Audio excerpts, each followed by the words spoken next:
ध्यान हट गया, ध्यान चला गया भगवान श्री कृष्ण के कान में।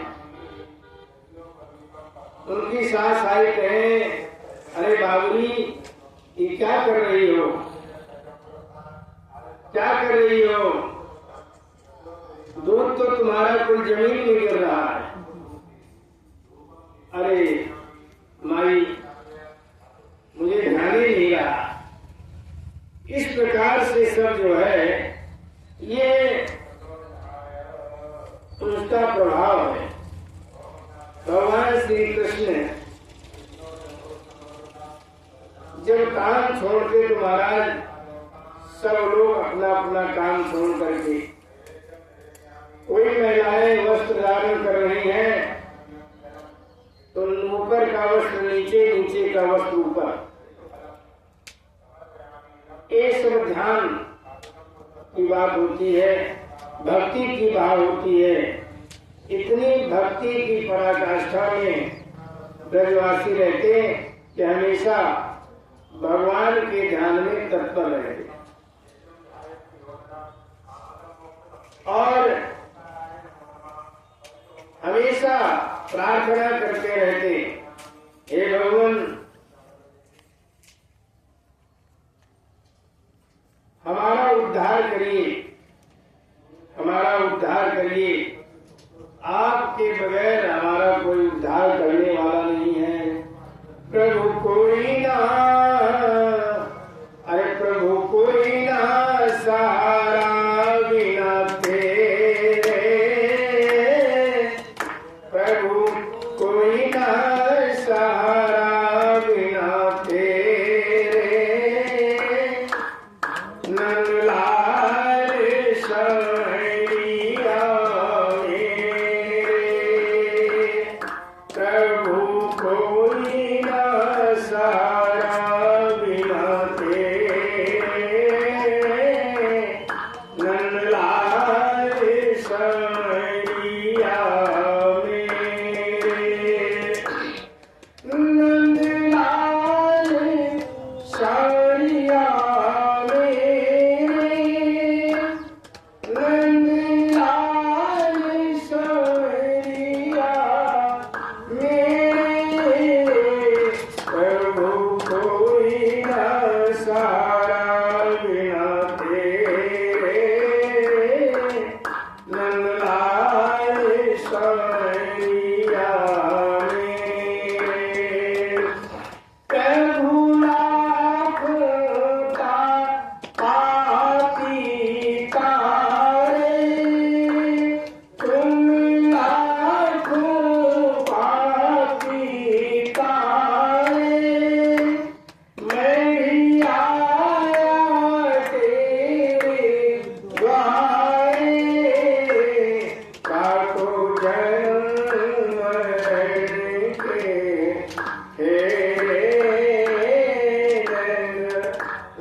परित्राणाय साधूनां विनाशाय च दुष्कृताम् धर्म संस्थापनार्थाय संभवामि युगे युगे। ये भगवान के वाक्य है। जब भी अधर्म ज्यादा होता है, पापी ज्यादा होते हैं, तो उनके संहार के लिए और धर्मात्माओं साधुओं संतों के उद्धार के लिए हर युग में भगवान अवतार लेते हैं।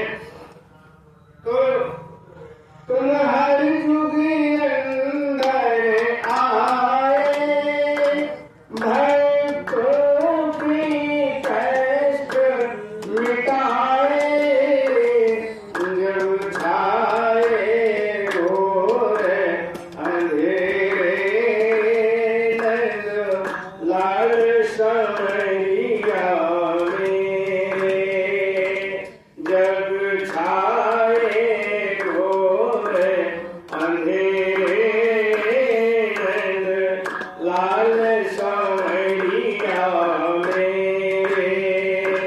प्रभु कोई न सारा बिन तेरे, नंदलाल समरिया में, मैं जीव अधम अभिमानी, मैं भक्ति कभी न जानी, मैं भक्ति कभी न जानी, मैं भक्ति कभी न जानी, श्याम हरो अवगुण मेरे, नंदलाल समरिया में, प्रभु कोई न सारा बिन तेरे, नंदलाल समरिया में, प्रभु कोई न सारा बिन तेरे,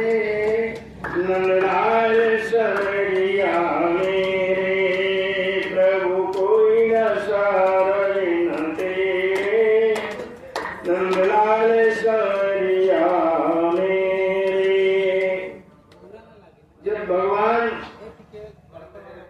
को आपने आपको समर्पित कर दीजिए। भगवान तो स्वयं ठेका ले रखे हैं कि अनन्यास चिंतयन्तो मां जे जना परिभाषते तेषां नित्याभियुक्तानां योगक्षेमं भाम्यहम्। जो अनन्य निष्ठा भाव से मेरे पर समर्पित हो जाता है भक्त, उसके योग और क्षेम को मैं ढोता हूँ, बहन करता हूँ। कैसे उसका जीवन चले और कैसे उसका कल्याण हो, क्षेम माने कल्याण, उसका मैं ठेका ले रखा हूँ। इसी को गोस्वामी तुलसीदास जी ने कहा, करम सदा की रखवारी, करम सदा की रखवारी, जीवार कहीं राख महतारी, जीवार कहीं राख महतारी। तो हम सबको भगवान पर शंका नहीं करनी चाहिए। जो मनुष्य, जो जीव भगवान पर शंका करता है, उसका कल्याण नहीं होता। सती जी ने भी शंका किया, क्या उसका परिणाम हुआ सभी जानते हैं। भगवान भोलेनाथ उनको त्याग दिए।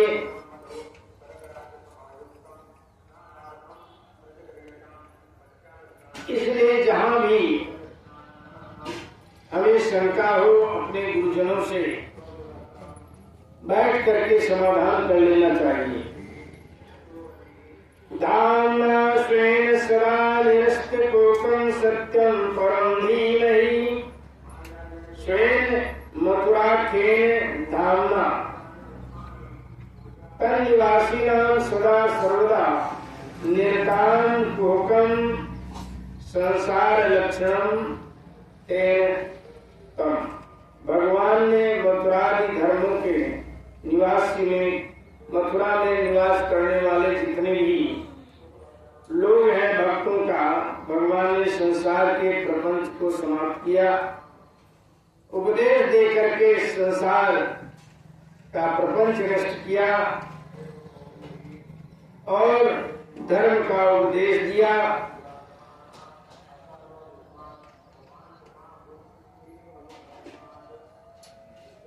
इसलिए हम सब लोग भगवान के भगवत्ता पर शंका नहीं करना चाहिए। हम सब लोगों को कभी भी उनके लीलाओं पे शंका नहीं करनी चाहिए। हमेशा जो है उनके रस को पान करना चाहिए, क्योंकि भगवान स्वयं रसो वैसा रस स्वरूप है।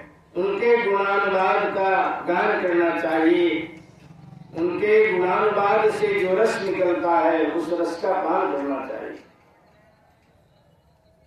मोर मोर पीने का बताया गया है। निगम कल्पतरोर गलितम फलम सुख मुखादम तद्रव संजीवम पिबत भागवतम रसमालयम मोह रसिका भूमि भाविका। इसलिए भगवान के गुणानुरूप उनका गुणानुवाद स्वरूप जो रस है उसका हमेशा पान करके रहना चाहिए, क्योंकि वो रसो वैसा रसम हेवायम लब्धानंदी भवति। उनका स्वरूप उनका गुणानुवाद हमेशा लाभ ही प्रदान करता है, आनंद ही प्रदान करता है। वह परमात्मा रस स्वरूप है। वही परमात्मा रूपी रस इस भागवत में विद्यमान है। ये रस ही रस है, इसका जितना भी पान किया जाए उतना और रस निकलता है। इसलिए हे भागवतजन मुहुर मुहुर पिए, मैंने बार बार इसका रसपान करिए।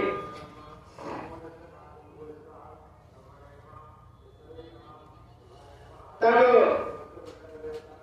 कथा प्रारंभ करते हैं। सनकादिक ऋषि और नारद जी सभी लोग जितने भी ग्रामवासी ऋषिगण हैं सब कथा को श्रवण करते हैं, आनंद लेते हैं।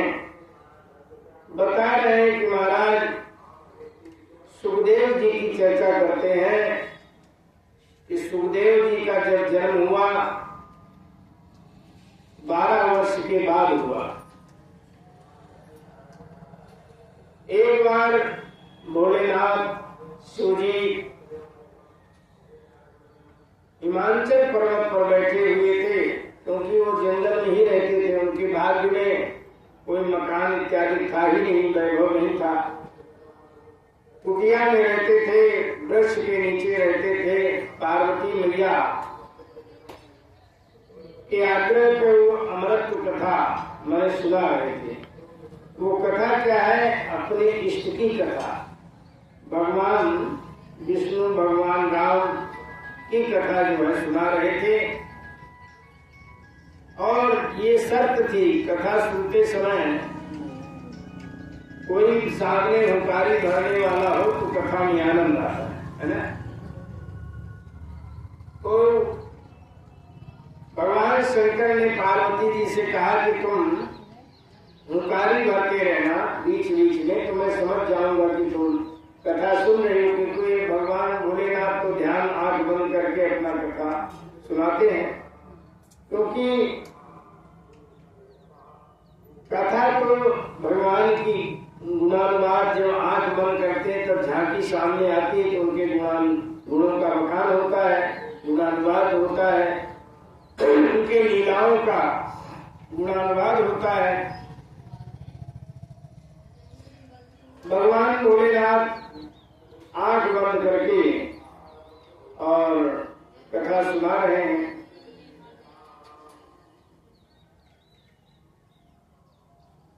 अब पार्वती मैया को निद्रा आ गई।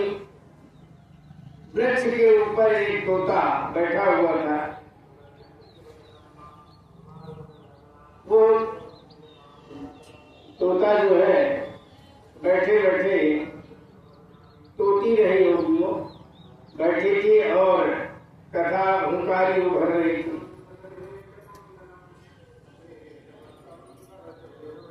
तोता जब हुंकारी भर रहा था तो भोलेनाथ समझे कि पार्वती जी ही हुंकारी भर रही हैं। अब इधर जब कथा पूर्ण हुई तो भगवान भोलेनाथ शिव जी ने तो खोले जब देखे तो पार्वती मैया के घरघाटे बज रहे थे। चढ़ाई में ट्रैक्टर फंसा हुआ था, जैसे चढ़ाई में ट्रैक्टर से घरघाटा बजता है। तो महाराज पार्वती मैया को देखा, जगाया, कहीं की हुंकारी कौन भर रहा था, क्योंकि मैं कथा कर रहा था, हुंकारी तो बराबर चल रही थी। मैं तो सो गई थी, मैं कथे नहीं सुन पाई। ऊपर देखा तो वृक्ष में तोता तो अपने त्रिशूल को छोड़ा किए तो सुन लिया है कथा, उसके पीछे लगा लिया। महाराज तोता भागते भागते व्यास जी की पत्नी जमुहाई ले रही थी। जमुहाई लेते हुए देखा कि ये बढ़िया गुफा है, उसी में घुस गए और डर के मारे वही अंदर घुस गए। अब उनका त्रिशूल ढूंढ रहा है उनको, तब तक नारद जी आए, नारायण नारायण। कहे क्या हुआ? त्रिशूल ने बताया कि वो भगवान भोलेनाथ अमर कथा सुना रहे थे और तोता सुन लिया है, भाग के पता नहीं कहाँ चला गया। तो कहे भले बताइए कि जब वो अमर कथा सुनी लिया है तो तुम्हारे से वो मरेगा? भोलेनाथ के पास गए, नारद जी बताए कि आप तो भोले नहीं हैं भाई, जो आपकी अमर कथा सुन लिया है तो वो अमर हो गया ना, वो कहाँ मरेगा? तो कहे हाँ बात तो सही। अपने त्रिशूल को वापस लिया। अब 12 वर्ष में महाराज अब किसी तरह प्रार्थना किया गया। व्यास जी ने भगवान से प्रार्थना की कि इनका उद्धार करो। वो निकल ही नहीं रहे थे। कहे कि जैसे मैं निकलूंगा माया घेर लेगी। कहा नहीं, तुम्हारे माया नहीं घेरेगी, आप बाहर आओ। आए तो महाराज नारा कुमारा लेके भाग निकले, उनको माया घेरी नहीं। तो उनको भागते हुए व्यास जी उनके पीछे पीछे दौड़े।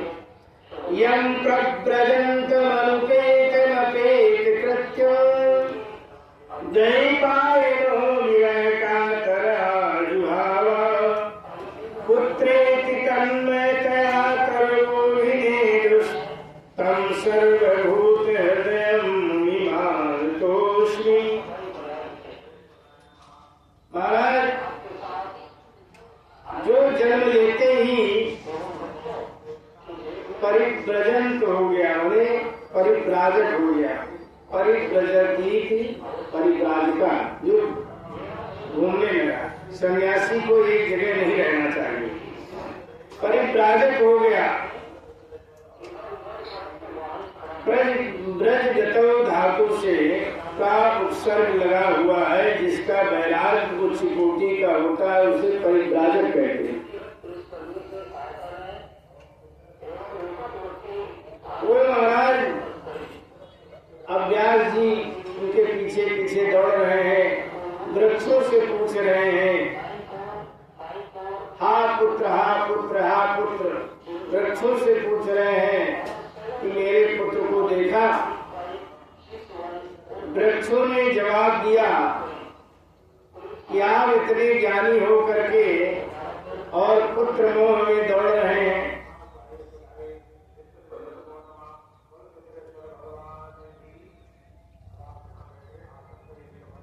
और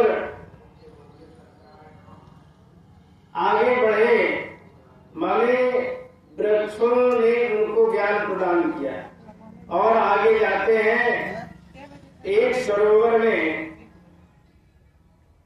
महिलाएं स्नान कर रही थी, देवकन्याएं। तो पुत्र गया, उन्होंने कोई वस्त्र धारण नहीं किया, व्यास जी जब पहुंचे तो अपना अपना वस्त्र धारण करके बाहर आए।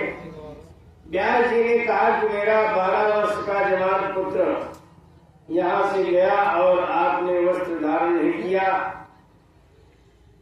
और मुझे वृद्ध को देख करके आप वस्त्र कहें कि उन्हें तो पता ही नहीं है कि कौन स्त्री है कौन पुरुष है, वो परम वैरागी हैं और आप तो सर्वज्ञ हैं, सब जानते हैं, आपको यह ज्ञान है कि कौन स्त्री है कौन पुरुष है, स्त्री का क्या धर्म है पुरुष का क्या धर्म है।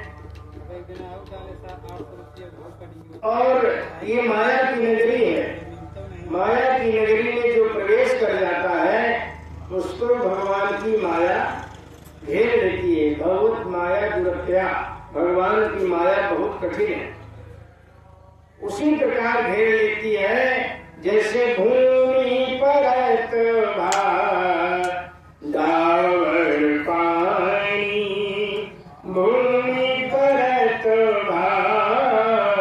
डावर पानी, जीव जीवनी माया लपटानी, जीव जीवनी माया लपटानी, भूमि परत डावर पानी। जैसे जल जो है परम निर्मल होता है, लेकिन भूमि में जैसे गिरता है तो भूमि के संसर्ग से वह उसके गुण दोष के अनुसार अपना रूप बनाता है। अगर सफेद मिट्टी है तो सफेद दिखेगा, काली मिट्टी है तो काली दिखेगा, काली जो है जल दिखेगा। इस प्रकार से उसी प्रकार जीव जब जन्म लेता है तो जन्म लेने के पूर्व उसे सब भान रहता और जन्म लेते ही उसे माया भगवान की लिपट जाती है। वो भूल जाता है कि मैं कहाँ आया, इसके पहले क्या था, मुझे क्या करना है। जन्म लेते ही कहाँ कहाँ करने लगता है, देखता रहता है। कहते हैं कि माया को सब कोई भजे, पर माधो भजे न कोई, जो कदापि माधो भजे तो माया चेरी होय। अगर भगवान को भजेंगे तो ये जो भगवान की माया है वो दासी बन जाती है। वो चेरी माने दासी, दासी बन जाती है। इसलिए भगवान का भजन करते रहें। भगवान का जब भजन करेंगे तो भगवान का भजन करने से मोह माया छूट जाती है और आवागमन से मुक्ति मिल जाती है। आने जाने का जो बंधन है, गर्भ में मैंने बताया था कि वो नरक ही है, उसमें आना नहीं पड़ता जो भगवान का भजन करते हैं।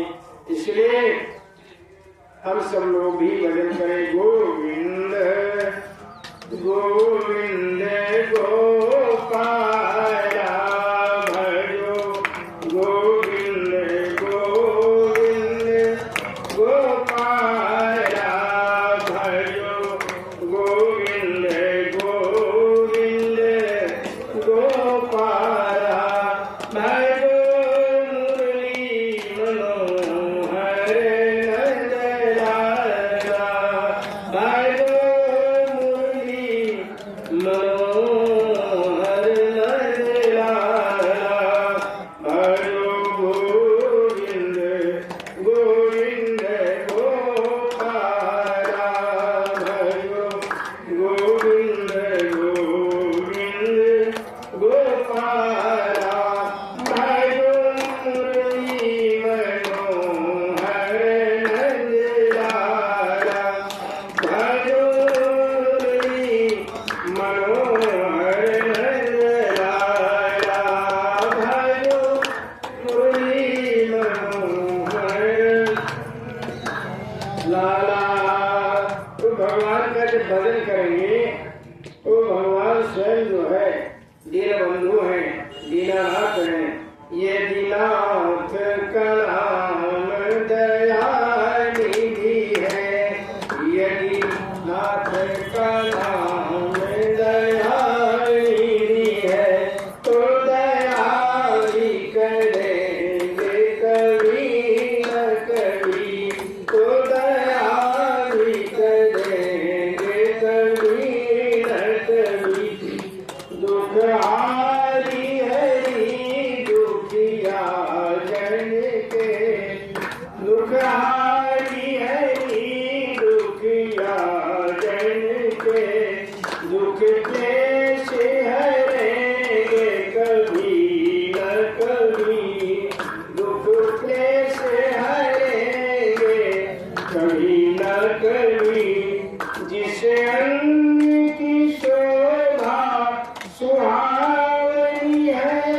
अमृत पार करायगी सरकार अदालत में यह गवाह सभी गुजरेंगे कभी न कभी सभी गुजरेंगे कभी न कभी ये दीनाथ का नाम दयानिधि है ये दीनाथ का नाम दयानिधि है तो दया भी करेंगे कभी न कभी तो दयानिधि है कभी न कभी तो दया भी करेंगे कभी न कभी बोलिए भक्तवत्सल भगवान की हरि शरणम हरि शरणम हरि शरणम हरि शरणम हरि शरणम हरि शरणम हरि शरणम हरि शरणम हरि शरणम हरि शरणम हरि शरणम यही एक मंत्र प्यारा है यही एक मंत्र प्यारा है हरि शरणम हरि शरणम हरि शरणम हरि शरणम हरि शरणम हरि शरणम हरि शरणम हरि शरणम हरि शरणम हरि शरणम हरि शरणम हरि हरि शरणम हरि शरणम बोले भक्तवत्सल भगवान की आरती आरती से चरण की आरती श्री चरण की करो मन घृति किरण की आरती श्री चरण की करो मन घृति किरण की नयन कमलन की अनुहारी किसी ताप दाप हारी किसी ताप दाप हारी लाल है अधर अरब मुस्कान श्रवण करो अमृत वचन की करो मन घृत किरण की हृदय है दया क्षमा भंडार हृदय है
विनयित की के दीजे आरती सब मिल के कीजे आरती सब मिल के कीजे प्रेम हर से सब गाओ पार भव सागर है जाओ परम पद रज प्रभु की पाओ आरती भक्त वृंद की है आरती सब मिल के कीजे भागवत चरितामृत की है आरती सब मिल के कीजे कर्पूर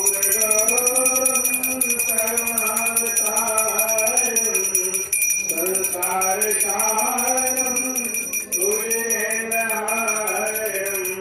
सदा संतम